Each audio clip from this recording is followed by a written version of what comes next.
Պարոն վարչապետ, ինչպես է գնահատում հակակոռուպցիոն պայքարի արդյունավետությունը եւ արդյոք համակարգային փոփոխություններ այս առիթով չեք տեսնում։ Հակակոռուպցիոն պայքարի արդյունքները գնահատում եմ, գիտեք, որ 2018 թվականից մենք այդ առումով բոլոր միջազգային զեկույցների համաձայն ունենք էական առաջընթաց, բայց նաև վերջին շրջանում մենք տեսնում ենք, որ լճացման որոշակի ազդակներ կան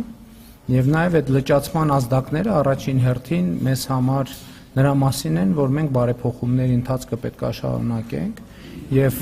գաղտնիք չի, ասել եմ նաեւ, որ կատարողականի հիման վրա վարձատրության համակարգի ներդրումը նաեւ այդ գիտակցության արդյունքն է, որ մենք հակակոռուպցիոն պայքարում պետք է ավելի վճռական եւ համակարգային փոփոխությունների գնանք, իմիջիայլոց ասեմ, որ հաջորդին մենք պետք է դրա մասին մտածենք տեղական ինքնակառավարման մակարդակում, չնայած ես այդ խնդիրը դրել եմ, բայց մինչև հիմա չի լուծվում, մենք պետք է ունենանք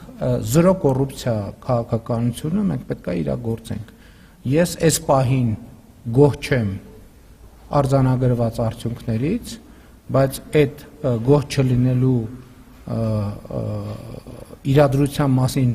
մտածելիս ես նաև անում եմ հետևություններ, որ մենք երբեմն բավարար վճռականություն չենք ունենում ամենատարբեր պատճառներում բարեփոխումների ընթացքը շարունակել, մենք պետք է վճռական լինենք եւ հետեւողական։